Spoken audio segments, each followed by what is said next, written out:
Mr. President, Joe, I want to thank you for coming here today and for the unequivocal support you have given Israel during these trying times, a support that reflects the overwhelming will of the American people. I've seen your support every day in the depth and breadth of cooperation that we have had since the beginning of this war, a level of cooperation that is truly unprecedented in the history of the great alliance between our two nations. We see that support in your steadfast commitment to provide Israel with the tools we need to defend ourselves. We see that support in the clear message you've sent our enemies not to test our resolve, and in the two American carrier battle groups that you sent to the region to back up those words with action. But above all, Mr. President, the world sees that support in the moral clarity that you have demonstrated from the moment Israel was attacked. You've rightly drawn a clear line between the forces of civilization and the forces of barbarism. You describe what Hamas did as sheer evil. It is exactly that. Hamas murdered children in front of their parents and parents in front of their children. They burnt people alive. They raped and murdered women. They beheaded soldiers.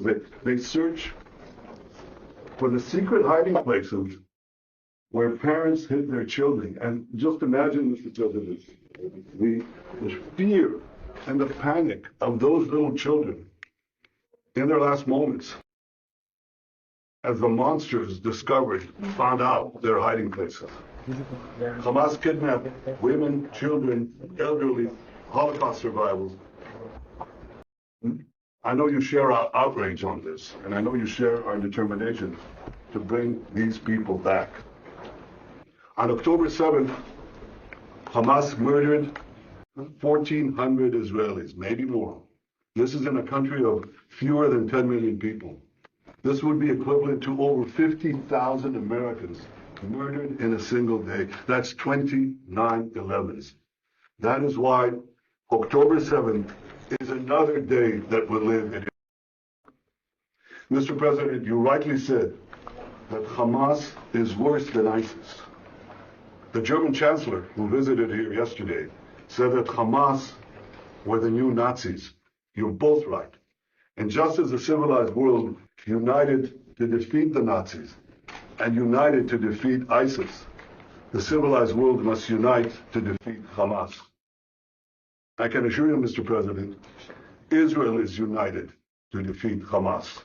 And we will defeat Hamas and remove this terrible threat from our lives. The forces of civilization will prevail for our sake, for your sake, for peace and security in our region and in the world. Mr. President, for the people of Israel, there's only one thing better than having a true friend like you standing with Israel, and that is having you standing in Israel. Your visit here is the first visit of an American president in Israel at a time of war. It is deeply, deeply moving. It speaks to the depth of your personal commitment to Israel. It speaks to the depth of your personal commitment to the future of the Jewish people and the one and only Jewish state. So I know I speak for all the people of Israel when I say, thank you, Mr. President. Thank you for standing with Israel today, tomorrow, and always. Mr. Prime Minister, thank you very much. Look, folks, I wanted to be here today for a simple reason. I want the people of Israel, the people of the world, to know where the United States stands. I've got my great Secretary of State here. He's been here for a lot. But I wanted to personally come and make that clear. Terrorist group Hamas has slaughtered, as has been pointed out, over 1,300 people. And it's not hyperbole to suggest slaughtered. And including 31 Americans. And they've taken scores of people hostage, including children. You said, imagine what those children hiding from Hamas were thinking. It's beyond my comprehension to be able to imagine what they're thinking. Beyond my comprehension. They're committed evils that, atrocities that make ISIS look somewhat more rational. You know, Americans are agreeing with you. They really are. And Americans are worried. Americans are worried because you know this is not an easy field to navigate, what you have to do.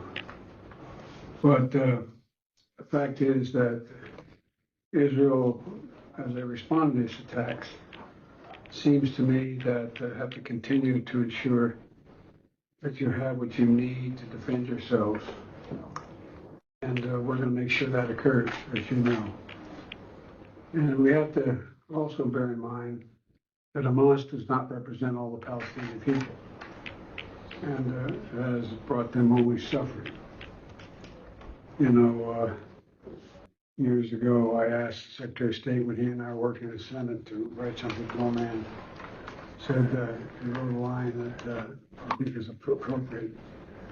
He said, it's not, we need not just, well, I won't go into it, I'll wait later, taking too much time, but the point is this, that I'm deeply saddened and outraged by the explosion at the hospital in Gaza yesterday.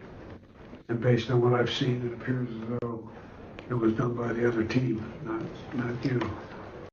But there's a lot of people out there who are not sure. So we've got to overcome a lot of things. And also means encouraging life-saving capacity to help the Palestinians who are innocent, caught in the middle of this. And well, at any rate, that's who we are.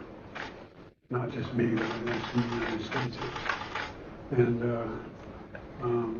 it's just not the example of our power. It's the power of our example. It's almost as important. The world's looking. Israel has a value set like the United States does in other democracies. And they're looking to see what we're going to do. So, Mr. Prime Minister, I'm very happy to be back in Israel with you. Thank you for having me, and I'm looking forward to having a thorough discussion about where everybody goes from here. But thank you. And I want to say to the people of Israel, their courage, their commitment, their bravery is stunning. It's really stunning.